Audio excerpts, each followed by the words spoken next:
لله نحمده ونستعينه ونستغفره ونستهديه ونعوذ بالله من شرور أنفسنا وسيئات أعمالنا. من يهده الله فهو المهتد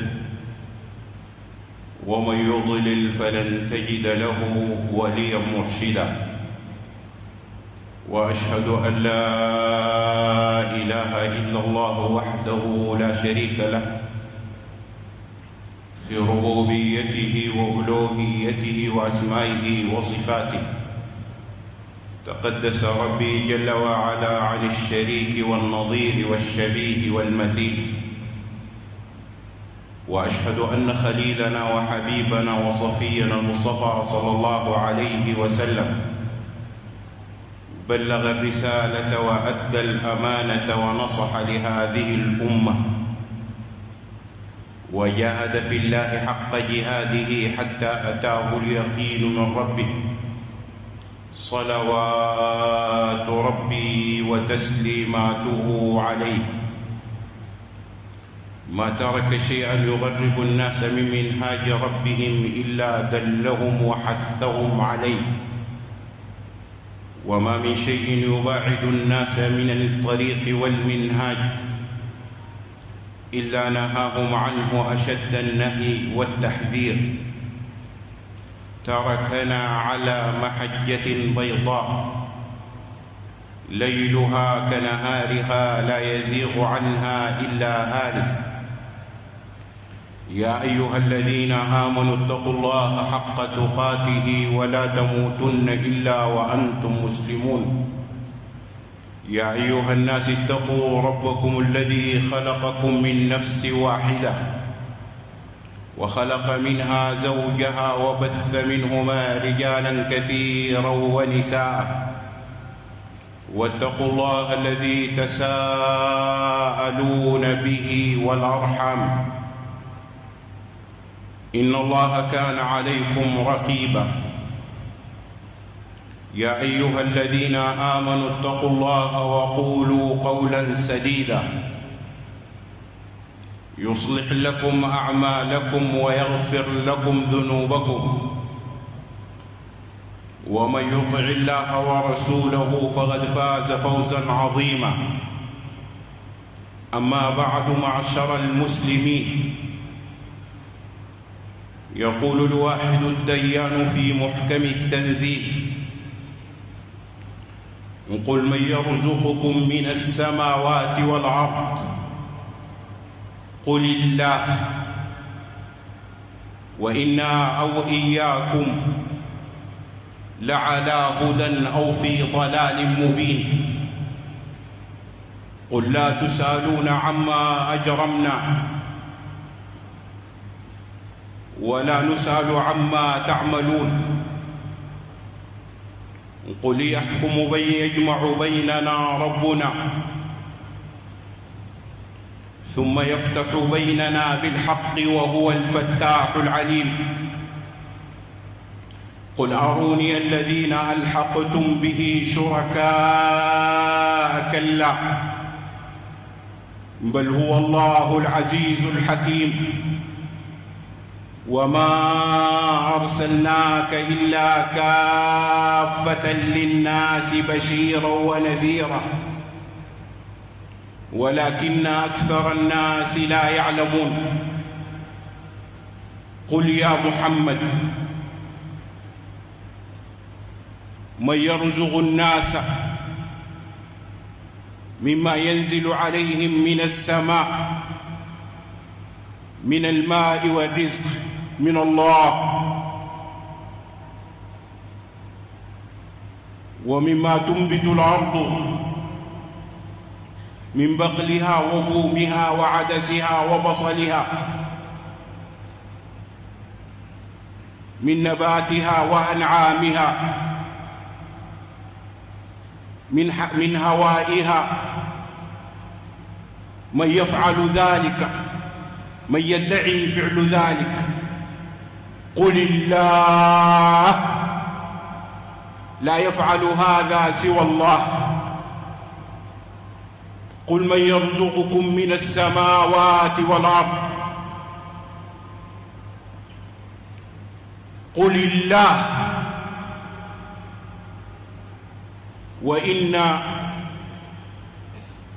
وإنا أو إياكم لعلى هدى أو في ضلال مبين نحن وأنتم أيها الذين اتخذتم من دون الله شركاء ووسائط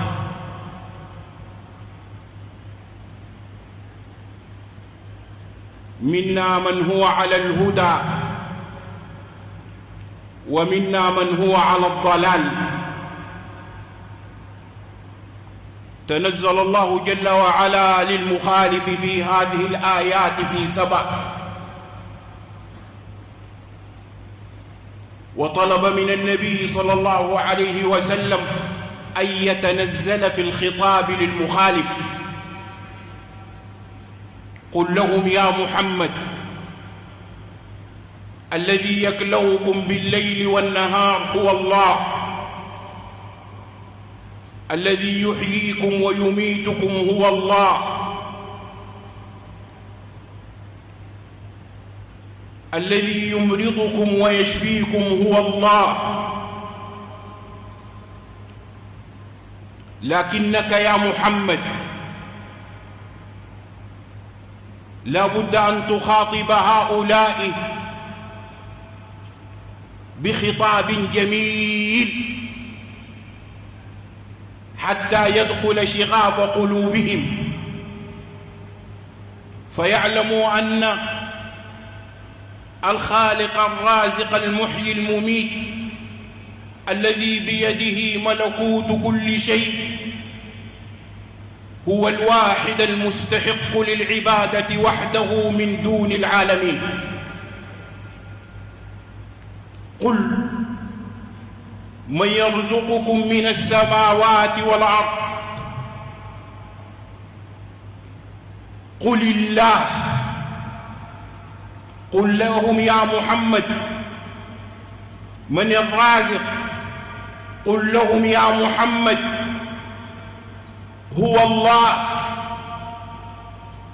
قل لهم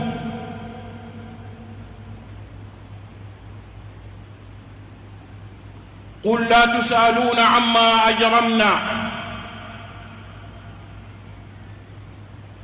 ولا نسأل عما تعملون. عما أجرمنا وهم ليسوا بمجرمين إنه رسول الله وهم مجرمون غاية الإجرام لكن الله كذلك تنزل إليهم في الخطاب قل لا تسألون عما أجرمنا ولا نسأل عما تعملون ما عما تجرمون عما تعملون. إنه خطاب لنا لكي نحلحل هذه المجتمعات البعيدة عن الله بخطاب يدخل إلى شغاف القلوب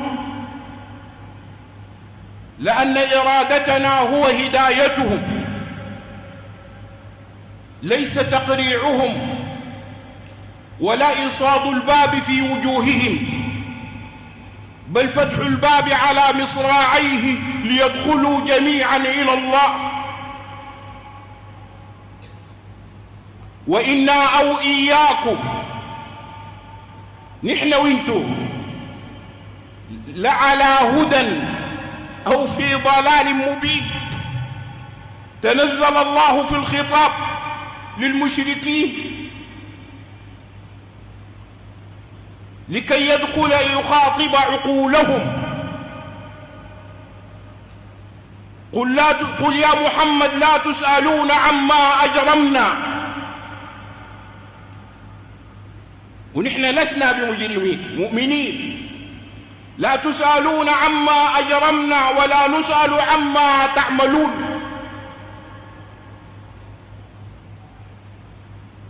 يا له من لطف إلهي لأمة تنكبت صراط الله المستقيم فعبدت غير الله، حجت المشاهد والمزارات والقبور والبنايات والأديرة والصوامع والصلبان، وترك طريق الواحد الديان. فأسف الله جل وعلا عليهم غاية الأسف، لكنه من رحمته أرسل النبي محمد صلى الله عليه وسلم كافة للناس بشيرا ونذيرا. قال صلى الله عليه وسلم، صلوا عليه: أرسلت إلى الأحمر والأسود، أرسلت إلى الأبيض والأسود، إلى الجن والإنس، إلى الثقلين. نصرت، أعطيت 5 لم يعطهن نبي قبلي. نصرت بالرعب من مسيرة شهر، وقال كل خليل كنت آمله لا ألفينك إني عنك مشغول. فقلت خلوا سبيلي لا أبا لكم، فكل ما قدر الرحمن مفعول. كل ابن أنثى وإن طالت سلامته يوما على آلة حدباء محمول. نصرت بالرعب من مسيرة شهر، وأوتيت جوامع الكلم، وأحلت لي الغنائم، وجعلت لي الأرض مسجدا وطهورا، وبعثت للناس عامة. بعثت للناس عامة، وما أرسلنا من رسول إلا بلسان قومه ليبين لهم، بلغتهم، بلهجتهم، بطريقتهم، حتى يفهموا طريق الله جل وعلا. أرسله الله جل وعلا لهذا التحول والتغيير المنشود على وجه هذه البسيطة صلى الله عليه وسلم. لكن الله جل وعلا علم أن المهمة عظيمة والشأن كبير لما يكون في شأن الله وفي ذات الله نزاع واتخاذ شركاء ووسطاء مع الله جل وعلا في الدعاء، في الطلب، في المدد، في الرجاء، في الخوف. كل هذا لينازع الواحد الديان حقه. تجمل الله جل وعلا في طلبهم أن يرجعوا عن هذا الطريق الظلامي. وإنا أو إياكم لعلى هدى أو في ضلال مبين. قل لا تسألون عما أجرمنا، بما مسؤوليتكم نحن وأعمالنا، ولا نسأل عما تعملون، نحن ما مسؤوليتنا أعمالكم، ولا الحين حاسبكم عليها، ولا أنتم بتحاسبونا. لكنه كما قال علماء التفسير تجمل معهم في الطلب، ما لعنهم ولا قرعهم، لأن الله جل وعلا يريد هدايتهم، يريد أن يهتدوا. فقال لنبيه صلى الله عليه وسلم خاطبهم بهذا الخطاب: يا محمد قل من رب السماوات والأرض قل الله قل أفاتخذتم من دونه أولياء لا يملكون لأنفسهم نفعا ولا ضرا. قضيتنا هي النزاع مع الله في حقه.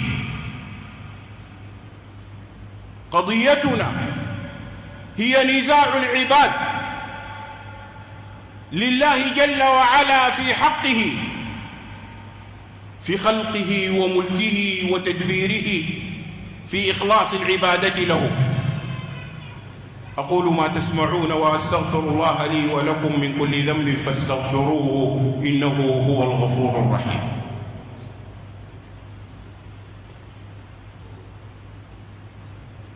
الحمد لله وسلام على عباده الذين اصطفى. الله خير أما يشركون.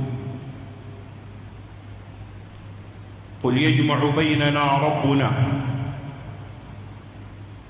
ثم يفتح بيننا بالحق وهو الفتاح العليم. قل يا محمد لهم سيجمع الله بيننا وبينكم في أرض ليست هذه الأرض وفي وقت ليس هذا الوقت، يوم تبدل الأرض غير الأرض والسماوات وبرزوا لله الواحد القهار. وترى المجرمين يومئذ مقرنين في الأصفاد سرابيلهم من قطران وتغشى وجوههم النار.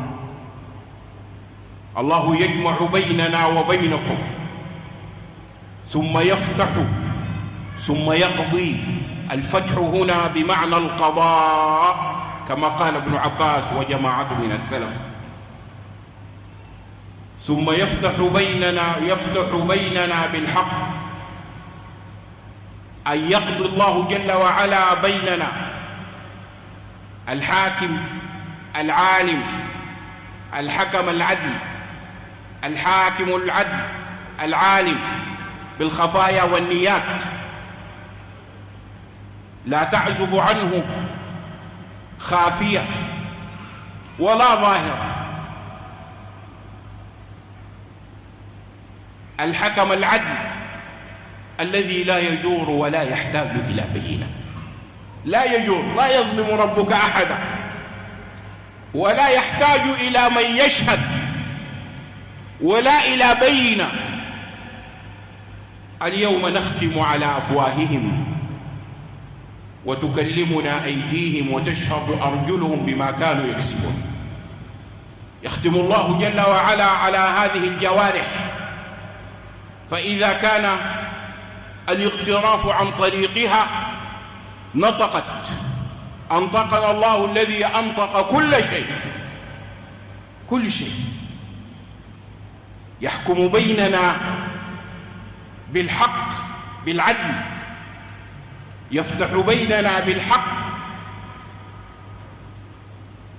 وهو الفتاح العليم، هو القاضي العليم بالخفايا العادل جل في علاه. قل أروني شركائي، أروني الذين ألحقتم به شركاء يوم القيامة. هاتوا هؤلاء الشركاء والأنداد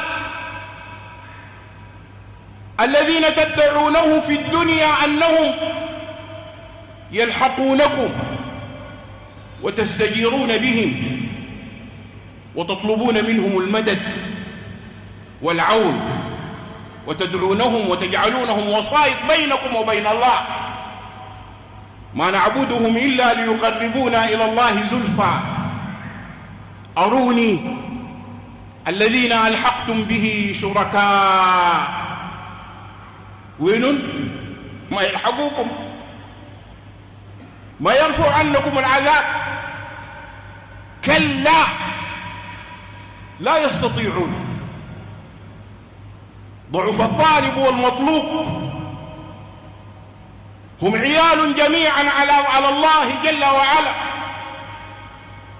حتى إبليس ما أنا بمصرخكم وما أنتم بمصرخي إني كفرت بما أشركتموني من قبل. حتى إبليس يتبرأ منهم، وعامة الأنداد والشركاء يتبرؤون.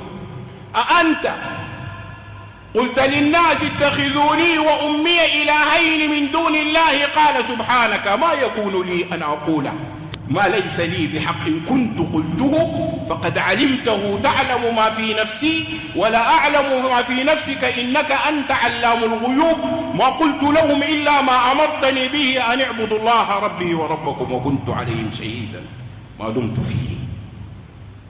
خطاب عيسى قال الله هذا يوم ينفع الصادقين صدقهم. إذا كان الحساب والسؤال يوم القيامة لعيسى فيجيب صدقا ولإبليس فيجيب صدقا،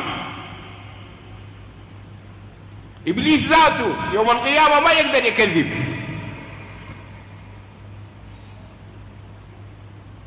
فكيف بمن دونه من الأولياء، من الطواغيت، من الذين نصبوا أنفسهم أوصياء على الناس، من الذين يستغاث بهم، من الذين تشد إليهم الرحال في رجب في الحوليات. وانظر إلى السوشيال ميديا، انظر إلى الرجبية في بلادنا،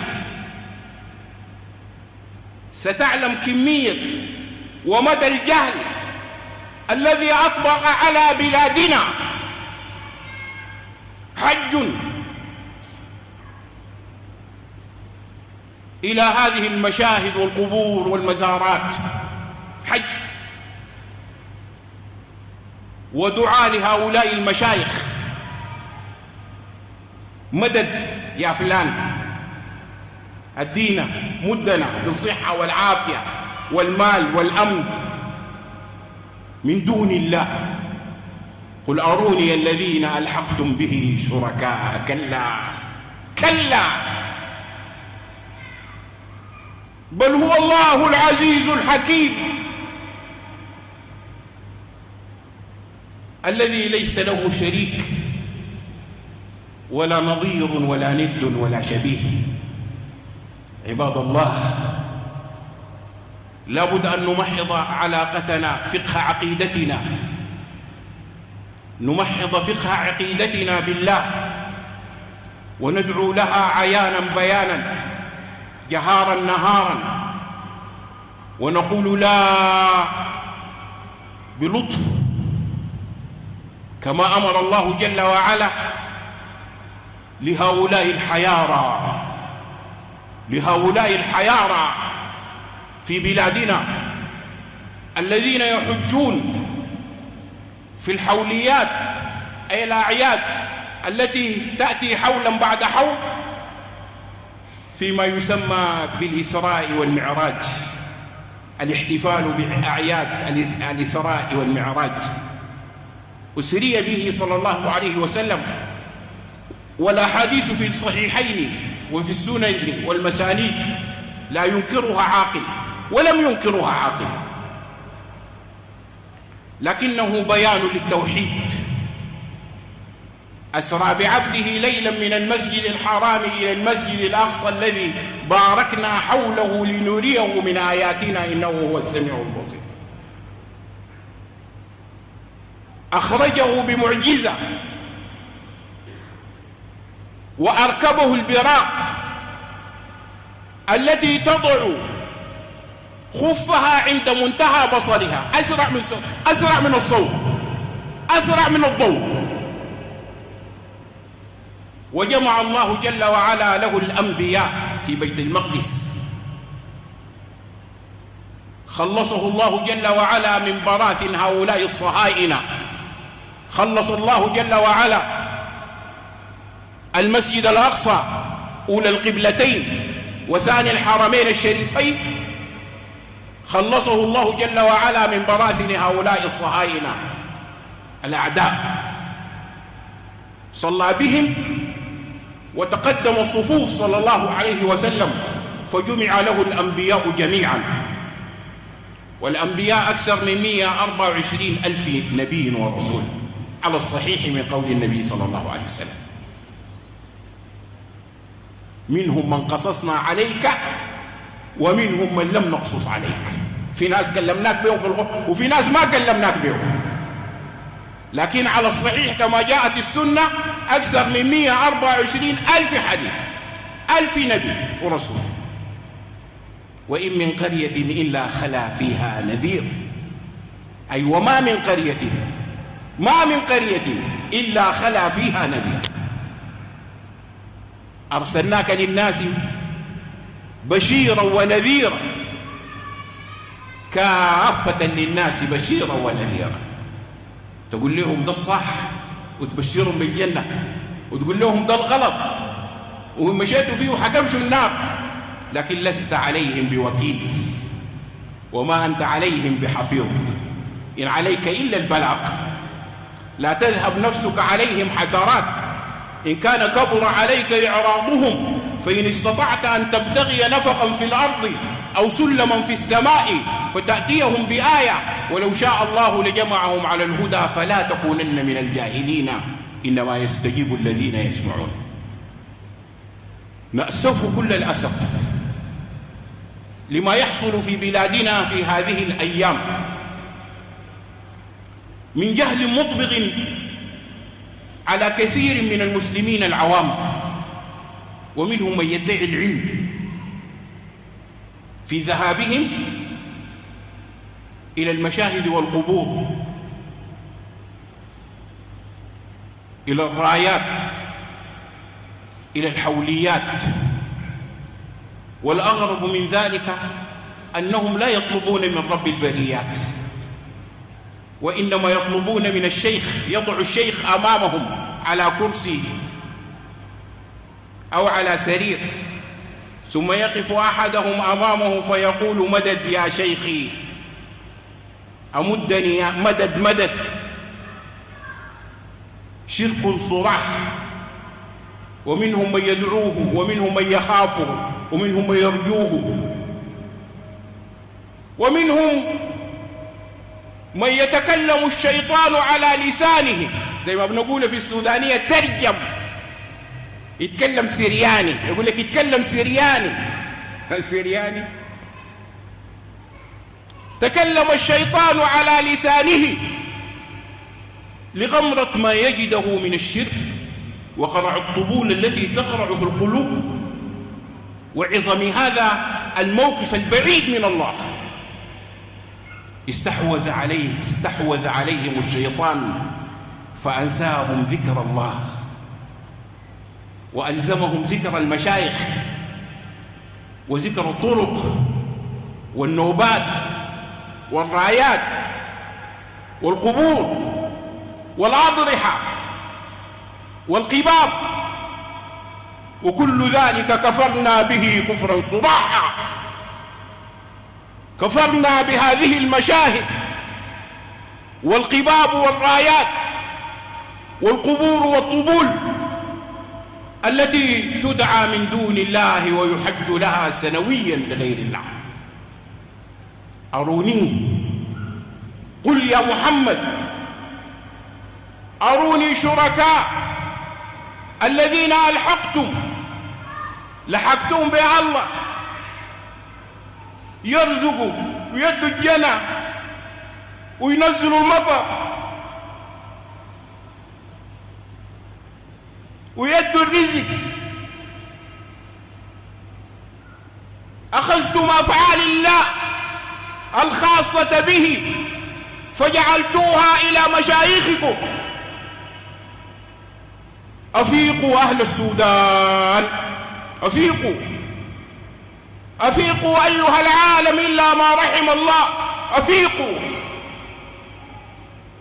ما نزل بنا البلاء وما تسلط علينا الحكام وما غلت معايشنا إلا بهذا الشرك الذي استوطن بلاد المسلمين.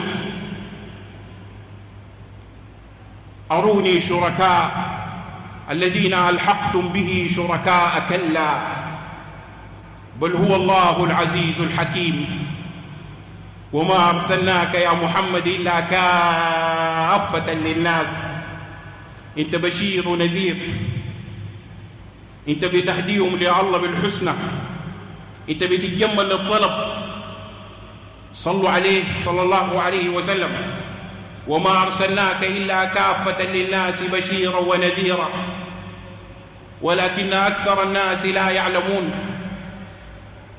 اللهم اهدنا فيمن هديت، وتولنا فيمن توليت، وقنا يا ربنا واصرف عنا شر ما قضيت. أقم علم الجهاد واقمع أهل الزيغ والفساد، وانشر رحمتك على العباد يا من له الدنيا والآخرة وإليه المعاد. أمنا في أوطاننا وأوكالنا، واصلح اللهم أئمتنا وولاة أمورنا. أصلح حالنا وبلادنا وأبنائنا وبناتنا ونسائنا ومجتمعاتنا يا رب العزة والجلال. كلنا ولا تكن علينا. أخرجنا من هذا الشرك، أخرجنا من هذا الضلال والجهل إلى النور والتوحيد والهداية والعبادة الصحيحة يا ربنا. أهد هؤلاء الضلال والحيارى يا ربنا، أهدهم سبل السلام، وأخرجهم يا ربنا من الظلمات إلى النور، وذكرهم بأيام الله.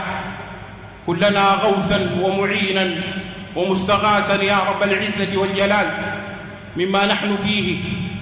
اغفر لحينا وميتنا وكبيرنا وصغيرنا وذكرنا وأنثانا. سبحان ربك رب العزة عما يصفون، وسلام على المرسلين، والحمد لله رب العالمين. وقبل أن أقول أقم الصلاة يا إخوتي، يقدم علينا رمضان في أقل من شهر، وأنتم ترون هذه المكيفات الواقفة كهربائية لأن اللود بتاعه أعلى. فنرجو من كل من يقبل في هذا المسجد أو ممن له علاقة بالسلطة المختصة أو بأهل الخير أن يتعاون معنا في إيصال هذه المهمات، لأن رمضان سيكون يعني الناس يحتاجوا إلى المسجد والحق، فينعم الناس بهذا التكييف المحتاجين له. كونوا معنا في هذه الحملة حتى يتكيف هذا المسجد ويكون مأمنا ومأوى للعلم والهداية. أسأل الله لنا ولكم التوفيق والسداد، وأقم الصلاة.